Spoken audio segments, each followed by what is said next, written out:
Of all the questions we can ask about existence, perhaps the most profound is also the most unsettling. Why is there something rather than nothing? Why do you exist? Why does anyone? Why does the world, with all its beauty and brutality, its complexity and contradiction, persist at all? From the molecules in your breath to the vast galaxies spinning silently in the cosmic dark. Why are any of these things here? According to our best understanding of physics, they shouldn't be. The universe itself, its stars, its silence, its laws, and its life should never have been born. To begin unraveling this paradox, we must return to the very first instant, the birth of everything, the Big Bang. It was not merely an explosion of matter, but of space-time itself, a singular event of unimaginable energy and baffling precision. The odds that such an ordered cosmos could emerge from primordial chaos were not simply slim, they were vanishingly small. British physicist Sir Roger Penrose attempted to capture just how improbable this beginning was.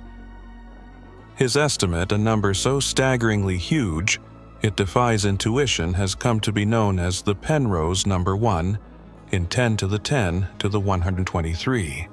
That is a 1 followed by more zeros than the number of atoms in the observable universe, a number so extreme that calling it impossible barely does justice to its scale. It speaks to a universe birthed not in chaos, but in breathtaking coherence, like a cosmic sculpture chiseled with infinite precision. This low-entropy beginning is deeply mysterious. As time flows forward, systems tend toward disorder. It's the arrow of time. Entropy increases and order decays. We see it in the slow ruin of ancient cities and the fraying of our own bodies in the tangled knots of headphone wires left in a drawer. We expect the same of the cosmos. Black holes, as Penrose noted, are the ultimate endpoints of this decay, the graveyards of structure where complexity collapses into featureless oblivion. Yet here we are, nearly 14 billion years after the beginning, still surrounded by intricate structures, by stars, by minds, by the astonishing dance of life and matter. The universe remains astonishingly ordered. And entropy is not our only puzzle. We live in a world dominated by matter, by the particles that make up you, me, the earth, and the stars. But every particle of matter has an opposite antimatter. And when matter meets antimatter, they annihilate each other in a flash of pure energy. So, where is all the antimatter? Why did just enough matter survive the primordial inferno to build a cosmos when our equations suggest symmetry should have ruled equal parts matter and antimatter destined to destroy each other completely? Nothing should remain. Not a single atom. And yet, improbably, something did. Then, perhaps most baffling of all, comes the issue of weight. Not of stars or galaxies, but of space itself. Quantum theory tells us that even in a perfect vacuum, energy bubbles and boils into existence. These fluctuations give empty space a weight, one that, when calculated using our best understanding of quantum fields, is staggeringly high. So high, in fact, that the moment the universe sprang into being, it should have curled back in on itself and vanished. It should have been crushed by the weight of its own emptiness. Instead, the universe expanded. Space stretched. Light emerged. Galaxies formed. The cosmos lived. This vast mismatch between theory and observation is known as the cosmological constant problem, and it haunts modern physics. It is not a subtle discrepancy. It is a chasm between the predictions of our models and the reality we observe. It tells us that something fundamental is missing in our understanding, something hidden deep in the structure of the vacuum itself. And so we are left with a troubling truth. We should not be here. Not because of a failure of imagination, but because of a failure of explanation. The universe is not just improbable, it is by all accounts impossible. And yet impossibly it is here, and so are we. What is energy? At first glance, it seems a straightforward question. Yet, beneath its surface lies one of the most profound concepts in physics, an idea that binds together the functioning of stars, the breath in our lungs, the technology we use, and even the mass of the cosmos itself. Energy is not a single entity, but a unifying thread connecting diverse processes and phenomena, from the combustion of fuel in a locomotive to the fusion of hydrogen in the heart of the sun. But understanding how we came to see it this way requires a journey not through equations, but through observation and insight, beginning with an unlikely figure aboard a 19th century sailing vessel. Julius Robert von Meyer, a ship's doctor sailing through the Dutch East Indies in the 1840s, was struck by an unusual detail. Treating sailors in the tropical heat, he noticed that the color of venous blood, the blood returning to the heart, was brighter than expected. In colder climates, such blood would appear darker, depleted of oxygen after fueling the internal combustion that keeps our bodies warm. But in the suffocating heat of the tropics, the sailors' bodies didn't need to burn as much food for warmth. Their metabolism slowed and less oxygen was consumed. The blood returning to the heart was nearly as red as when it left the lungs. This small biological observation led von Meyer to a remarkable conclusion. The energy that the body normally produces through metabolism was being supplemented by the heat of the surrounding environment. In short, heat and biological work were interchangeable. He had glimpsed a universal principle. Energy may take many forms, but it is conserved and convertible. By the mid-19th century, such ideas were beginning to coalesce into a broader framework. Scientists realized that energy could be stored, transferred and transformed, whether in the potential energy of a suspended weight, the chemical bonds of coal, or the expanding steam that powered industrial machinery. Energy, in essence, was capacity. The capacity to do work. And work in physics is the application of a force across a distance. These foundational insights prepared the stage for the 20th century, when energy would be redefined yet again, this time in the most unexpected place, in the very mass of objects. Albert Einstein's theory of special relativity, published in 1905, did more than upend our notions of space and time. It also transformed our understanding of inertia. Imagine a hypothetical scenario where an idealized human, a supercharged Usain Bolt, could be accelerated to near the speed of light. To push him faster and faster, more energy would need to be fed into the system. Yet, as his velocity approached the universal limit, his resistance to further acceleration would increase. This resistance is not arbitrary. It is inertia.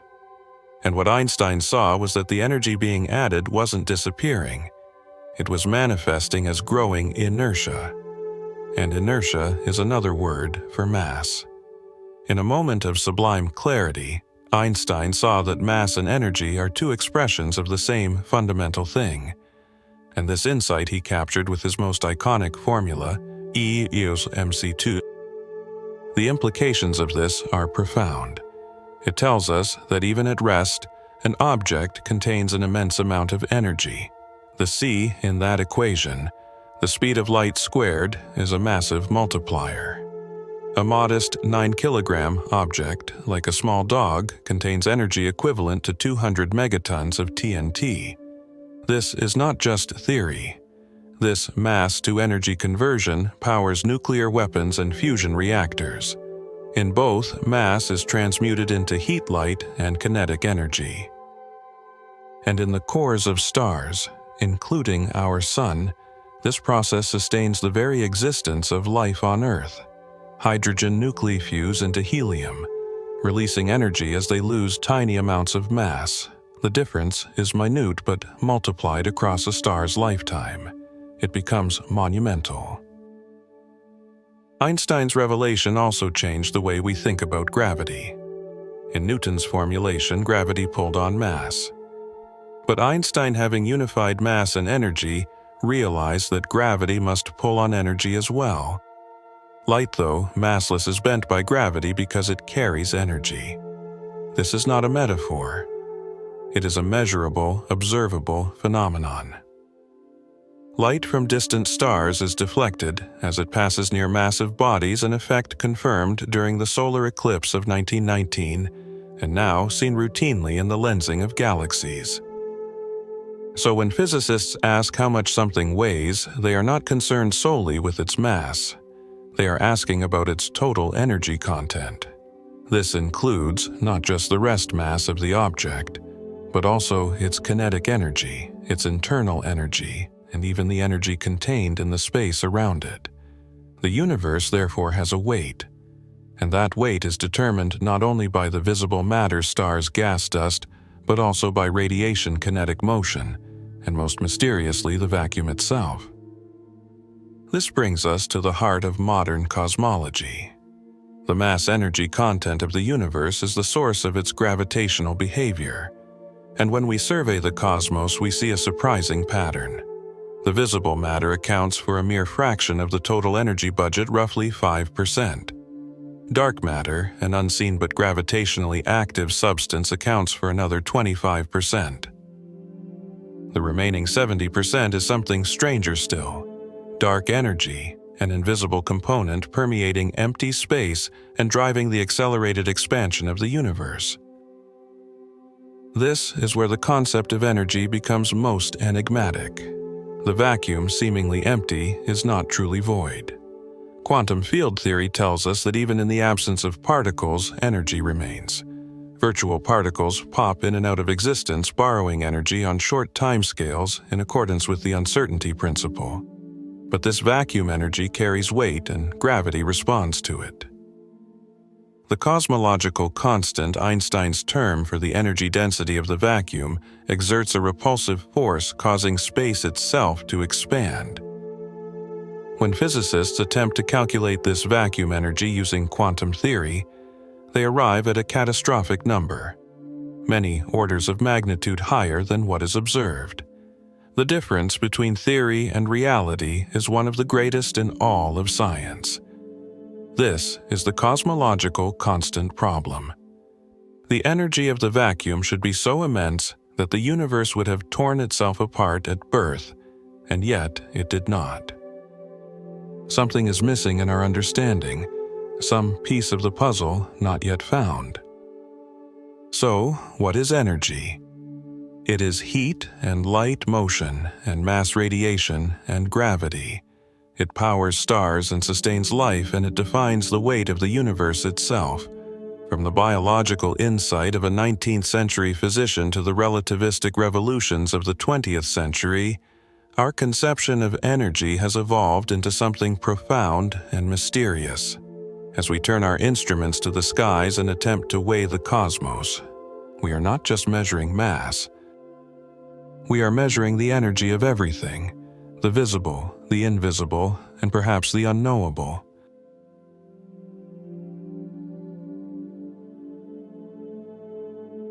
How much does the universe weigh?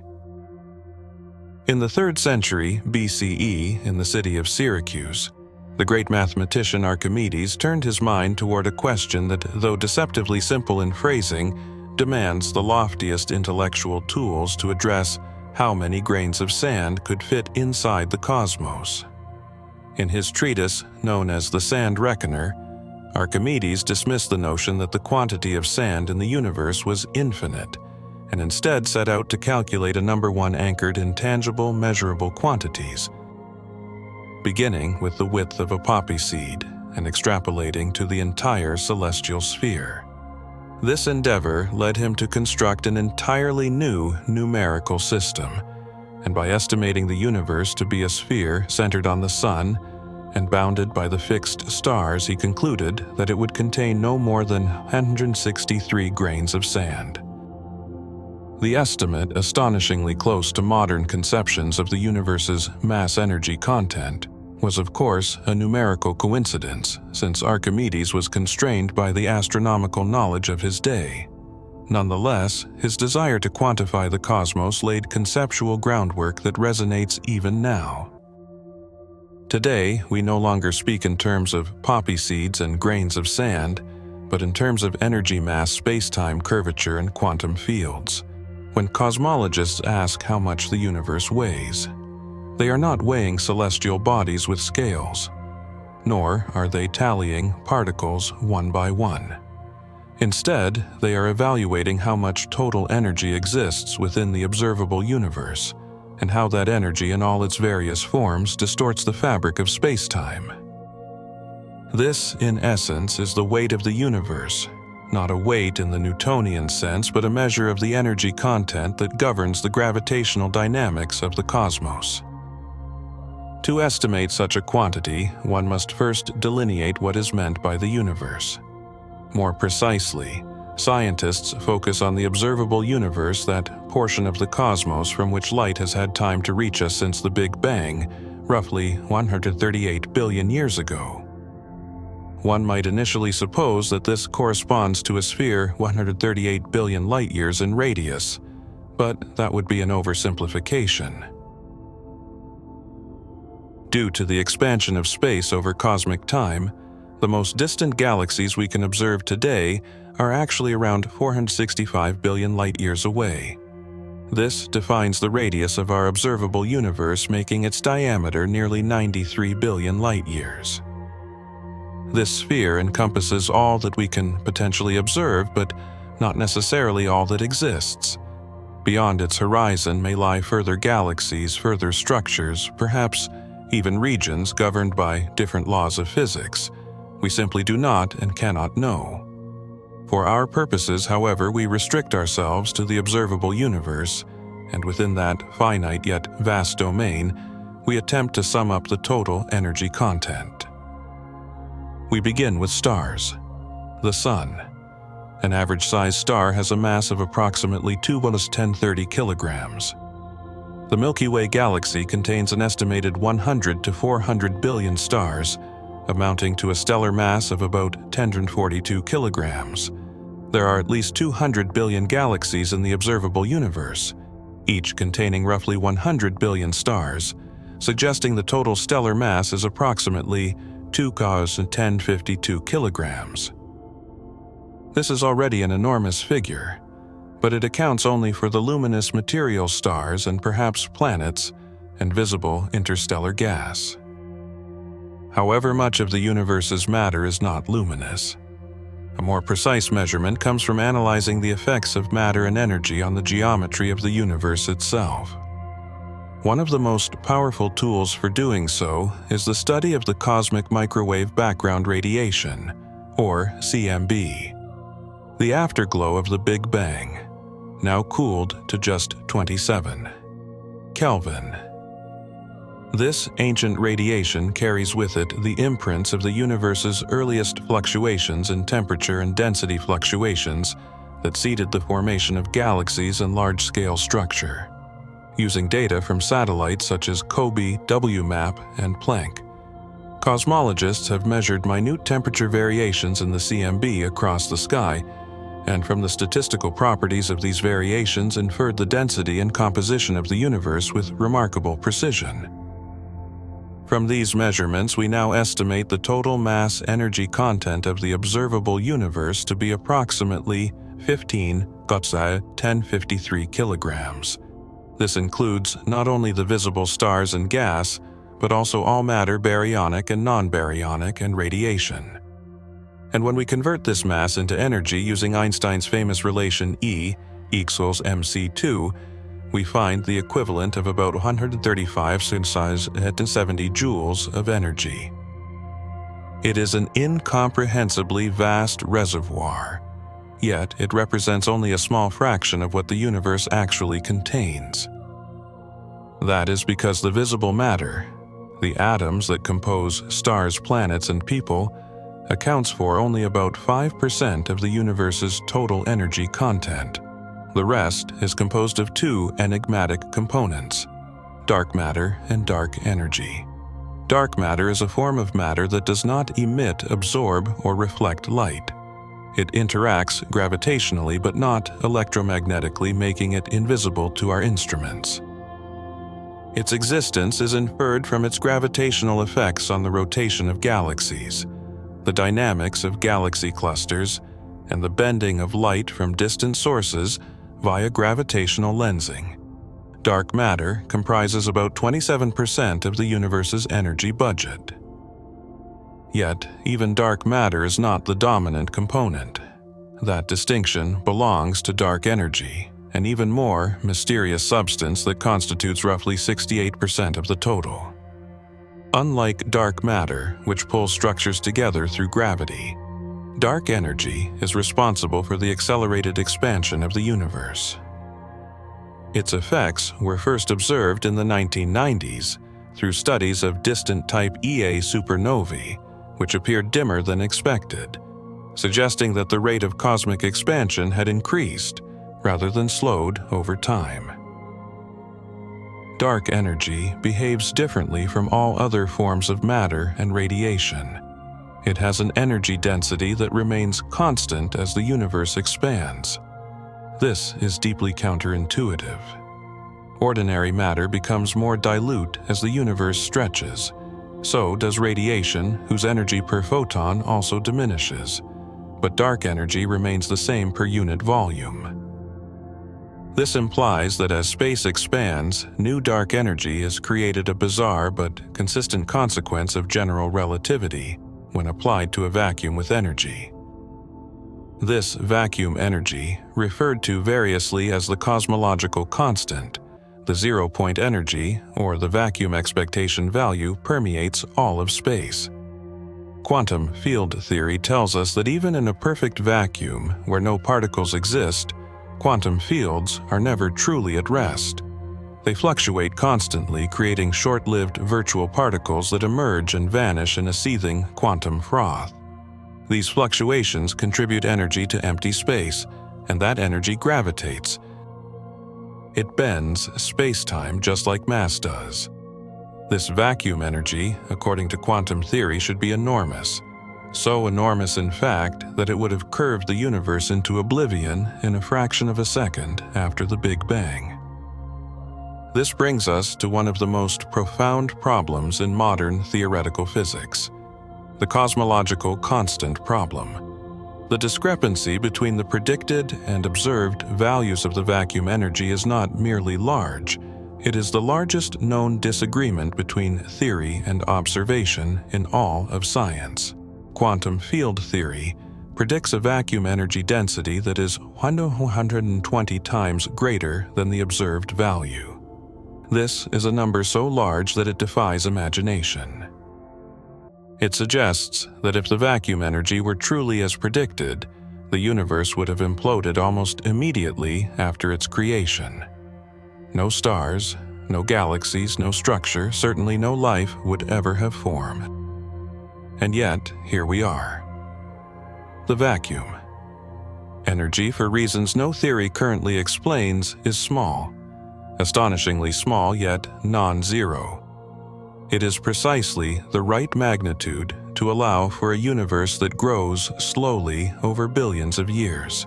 A universe that permits the emergence of complexity biology and consciousness. This apparent fine-tuning of the cosmological constant remains one of the greatest mysteries in cosmology. It suggests either an underlying principle yet to be discovered, or perhaps a selection effect in a multiverse scenario where many universes exist, each with different vacuum energies, and we find ourselves in one of the rare few where conditions are right for life to emerge. In total, when dark energy is included, the full energy of the observable universe converted into the TNT equivalent to illustrate its staggering scale amounts to approximately 67 × 10⁵ kilograms of mass energy, or roughly 60 × 10�71 joules. But this energy, vast as it is spread thinly across the immense volume of space. The average energy density of the universe is incredibly low, less than a few hydrogen atoms per cubic meter, and dark energy even more diffuse. A coffee cup filled with vacuum energy contains less energy than the kinetic energy of a falling mosquito. It is only because space is so vast that these small quantities add up to such a significant gravitational influence.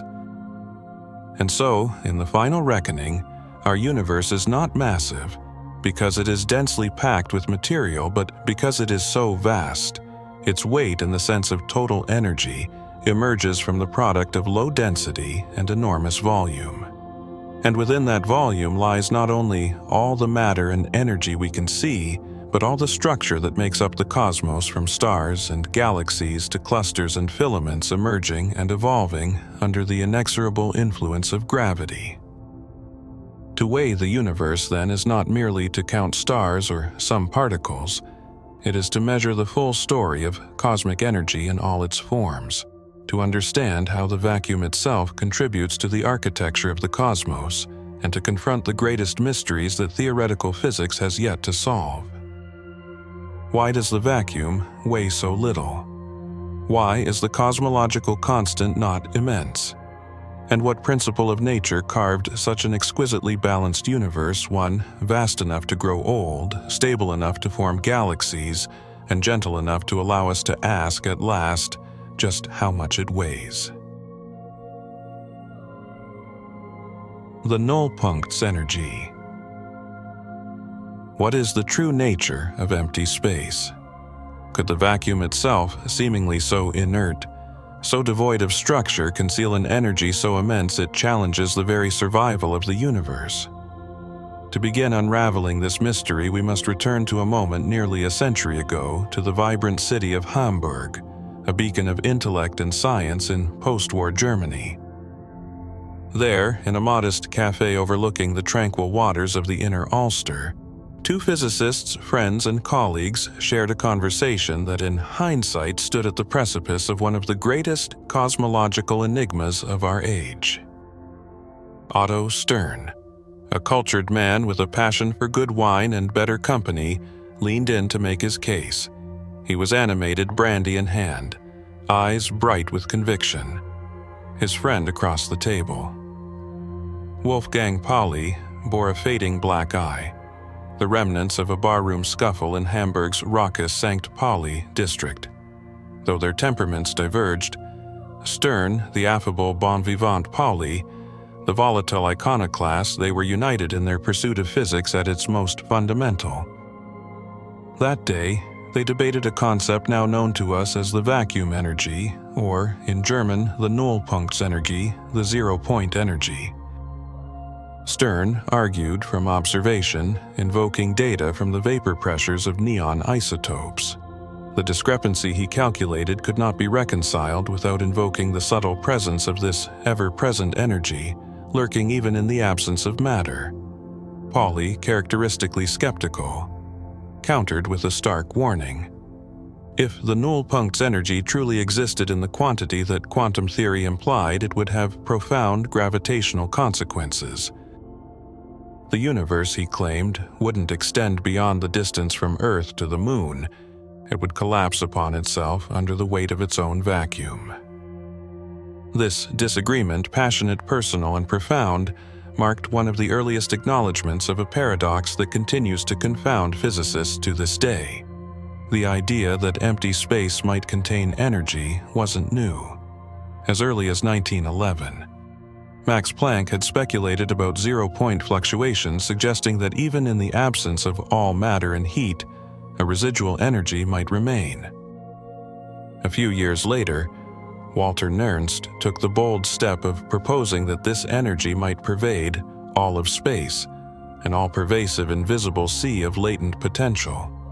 Yet, it was Albert Einstein who introduced a separate but ultimately related concept, the cosmological constant, a term added to his general theory of relativity in 1917 to balance the gravitational pull of matter and achieve a static universe. Einstein's relationship with these ideas was complicated. Initially, he supported the cosmological constant as a mathematical necessity. He even collaborated with Stern to estimate the impact of zero-point energy on hydrogen molecules, but he failed to connect the two concepts. as observations revealed that the universe was not static but expanding. Einstein famously recanted his cosmological constant, referring to it allegedly as his biggest blunder. Likewise, he distanced himself from zero-point energy, deriding its mention with a self-deprecating smirk. But time would show that both the constant and the vacuum energy were far more than mathematical curiosities. They were central to the workings of our universe. The turning point came in the 1920s as quantum mechanics rose from the mathematical mist. On the island of Helgoland, beset by allergies and insomnia, Werner Heisenberg wrestled with the spectral lines of hydrogen atoms. There, amidst the dunes and salty air, he formulated what would become the uncertainty principle, an insight into the intrinsic unpredictability of nature at the smallest scales. Heisenberg's principle asserted that certain pairs of physical properties like position and momentum could not be simultaneously known with arbitrary precision, and from this the idea of zero-point energy naturally followed. If a particle could never be precisely at rest, then even in its lowest energy state it must possess some residual motion, some irreducible energy. To visualize this, imagine placing a marble in the bottom of a smooth bowl. In the classical view, it settles motionless at the lowest point, its energy fully expended, but in the quantum world such rest is forbidden. To know its position exactly would require complete ignorance of its momentum. Therefore, even at absolute zero, the marble must jiggle, however faintly. That jitter, imperceptible though it may be, corresponds to a real energy. Now, replace the marble with a subatomic particle, and the bowl with a quantum field. What you discover is that the vacuum itself can never be truly still. It writhes with fluctuations, virtual particles forever appearing and vanishing in a foam of probabilistic activity. These aren't particles in the traditional sense. They cannot be touched, weighed, or isolated.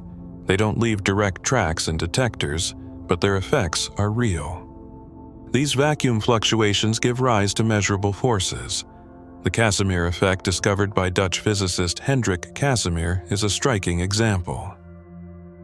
When two uncharged metal plates are brought close together in a vacuum, they experience an attractive force not from electromagnetic interactions, but from the change in vacuum energy between them.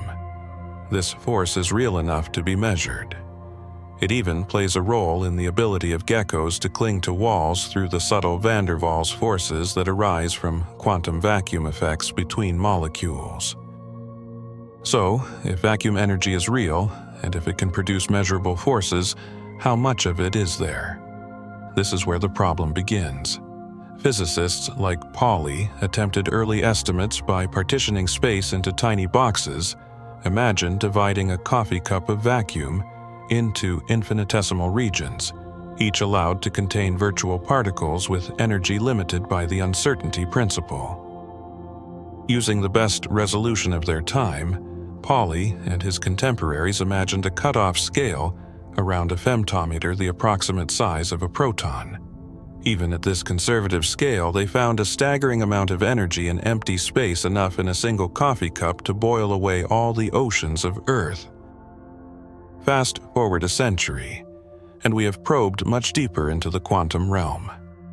With the Large Hadron Collider smashing particles together at near light speed, we can now resolve distances 100,000 times smaller than a proton. If we use these more refined scales in our vacuum energy calculations, the numbers spiral out of control.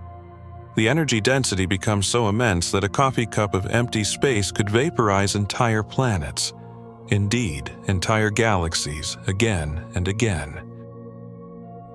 Go further still down to the Planck scale, the smallest scale at which space and time still retain meaning, and the energy becomes truly catastrophic. At this scale, a single coffee cup of vacuum could contain enough energy to obliterate all matter in the observable universe a trillion times over. And yet, paradoxically, we see none of this space, for all its emptiness behaves gently. The expansion of the universe is slow. Measured, delicate galaxies drift apart. Yes, but the very fabric of space is not heaving under the unimaginable weight of vacuum energy.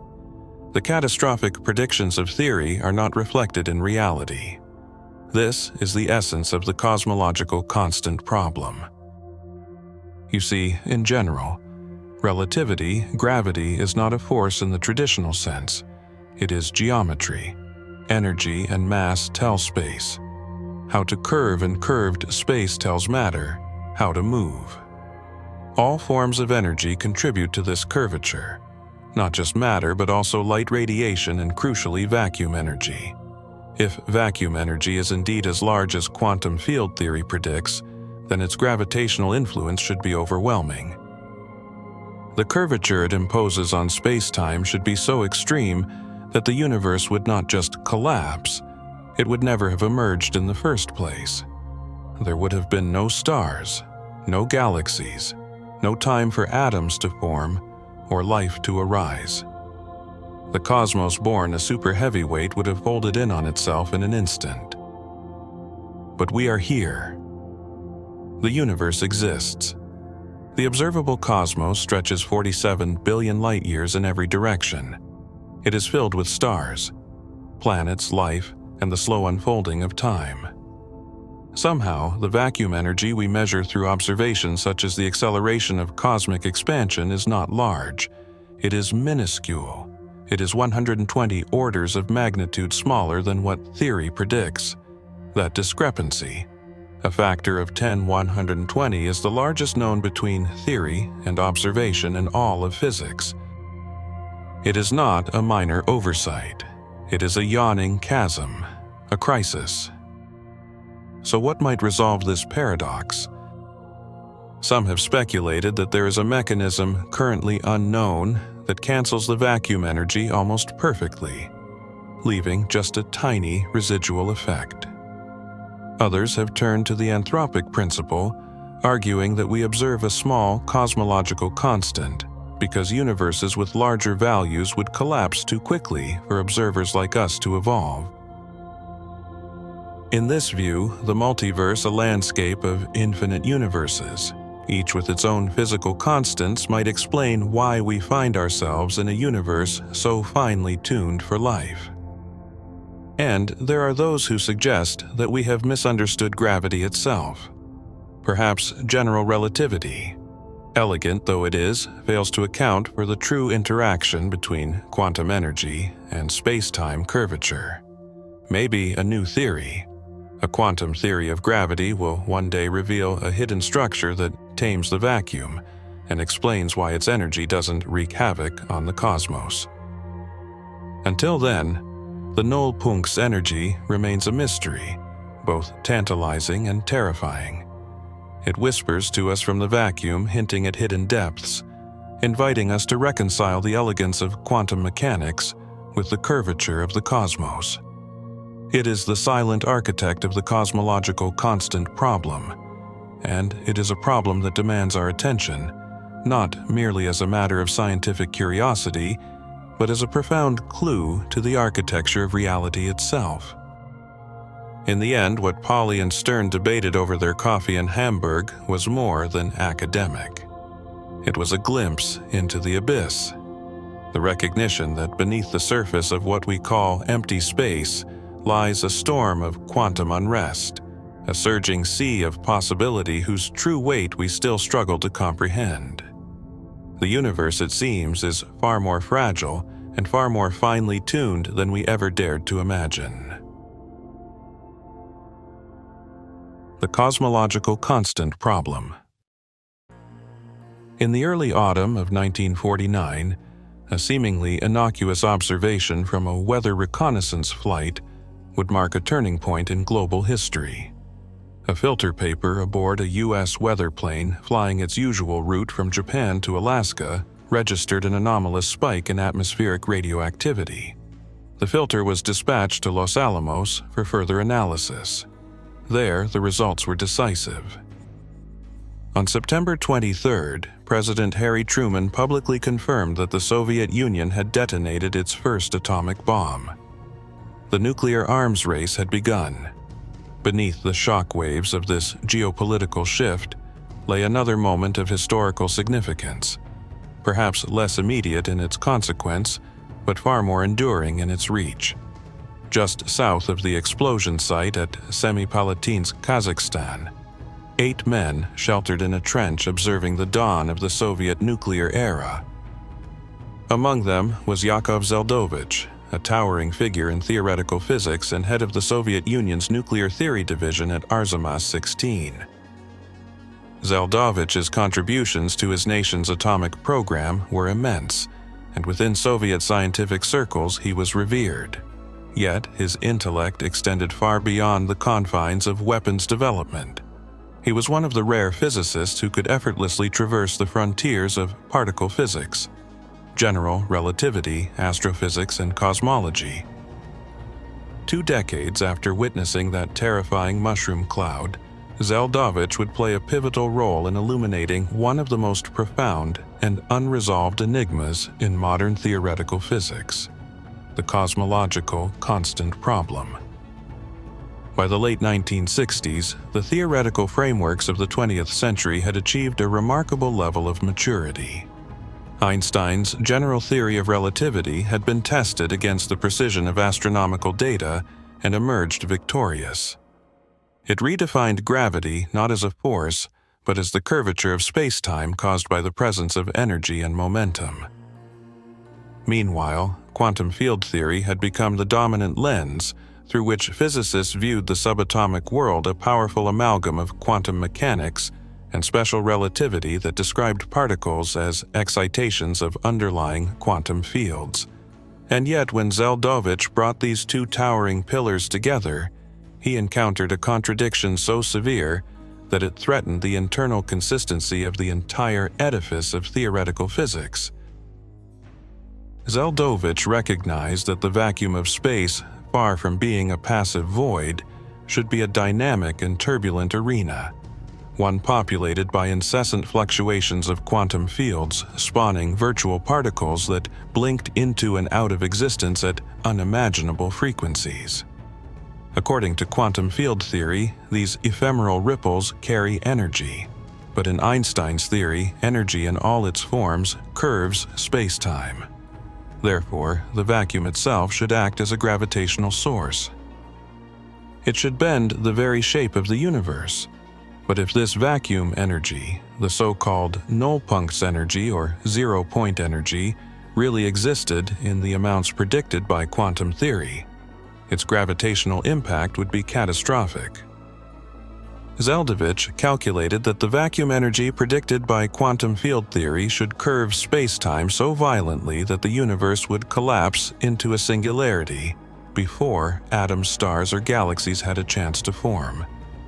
In his own words, clarifying the magnitude of the problem would carry tremendous fundamental significance for our understanding of nature.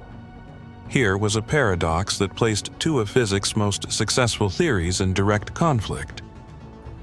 Of course, this tension was not entirely new.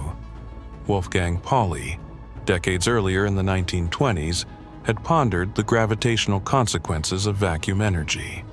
In a famous anecdote from a cafe in Hamburg, Pauli purportedly estimated the gravitational influence of the nullpunkts energy and concluded that a universe endowed with such energy could not even extend as far as the moon. His calculation, more intuitive than precise, was dismissed by some as fanciful. Yet Zeldovich, working with the more refined tools of post-war theoretical physics, reached a similar but far more rigorous conclusion, and he made the scientific community take notice. So, how do we reconcile this prediction with the universe we observe? After all, our universe is vast and ancient. It stretches 93 billion light-years across in every direction, and it has hosted galaxies, stars, planets, and life for over 13 billion years.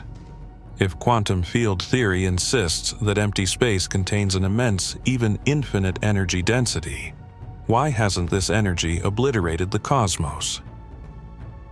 This is the cosmological constant problem, and it remains one of the most significant open questions in theoretical physics. On one hand, quantum field theory predicts a staggeringly large vacuum energy. On the other hand, observational cosmology, particularly measurements of the accelerating expansion of the universe, tells us that the actual energy density of the vacuum is small, very small. About 120 orders of magnitude smaller than the value predicted by naive calculations from quantum field theory. It is this discrepancy, sometimes described as the worst theoretical prediction in the history of physics, that demands an explanation, and the stakes are enormous. Resolving this conflict would likely require a radical reimagining of the fundamental principles that govern the universe. One school of thought advocates for a purely empirical approach. Ignore the theory, trust the data. If observations tell us that the vacuum energy is small, then so be it. Perhaps quantum field theory, despite its extraordinary success in describing particle physics, is simply inadequate at describing the vacuum structure of the universe. Yet, this route offers little comfort to those searching for a unified theory of nature. It amounts to giving up on our best theoretical tools, just because they yield the wrong answer. Scientists, by their nature, are not content with that. And so the search continues. Theoretical physicists have proposed a wide range of ideas over the past half-century. Some argue that vacuum energy from quantum fields must be counterbalanced by contributions from other, as yet undiscovered sectors of the universe. Perhaps there exists a new field or mechanism that cancels out the enormous contributions predicted by known particles. But for such a cancellation to yield a net energy density as small as what we observe would require a precision of 1 part in 120, a level of fine-tuning that borders on the absurd. It is like balancing the mass of a trillion suns against an equal weight accurate to the mass of a single electron. Others have taken a more radical path. One of the most controversial yet tantalizing ideas involves the multiverse. According to this view, our universe is just one of many, perhaps an infinite number, each with its own physical laws, constants, and vacuum energies. In most of these universes, the vacuum energy is either too large and positive, blowing the cosmos apart before galaxies can form, or too large and negative, collapsing it in a catastrophic big crunch shortly after birth. But in a tiny subset of these universes, the vacuum energy happens to fall within a narrow range, compatible with structure formation and eventually life.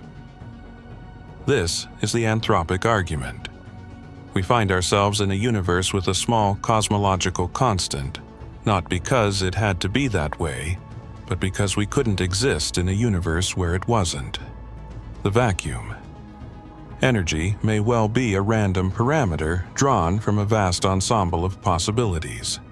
The string theory landscape, as it is known. Depending on how one counts, this landscape might contain as many as 2,500 or even 10 to 7,000 possible vacuum states, each with a different value for the cosmological constant.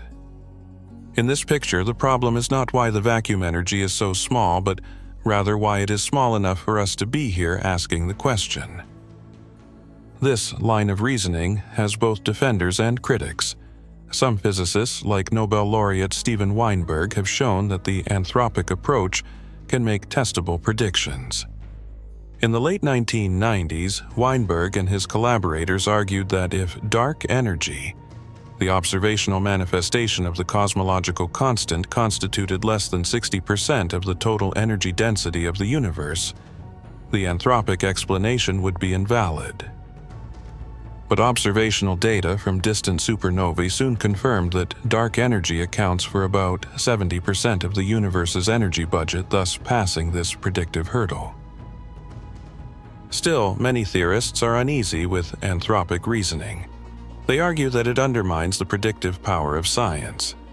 If any observed value can be explained post hoc by appealing to selection effects in an unobservable multiverse, then what becomes of falsifiability, the bedrock of the scientific method? In the meantime, other speculative ideas continue to surface. Concepts such as vacuum energy, sequestering supersymmetric large extra dimensions, or modified theories of gravity offer alternate routes to solving the cosmological constant problem. Yet, none has emerged as a definitive solution. The problem remains stubbornly unsolved. What is clear is that this mystery lies at the heart of our quest to understand the universe. It is a deep wound in the otherwise elegant framework of modern physics. The cosmological constant problem is not merely an error to be corrected. It is a signpost pointing toward a more profound theory, a missing piece of the cosmic puzzle.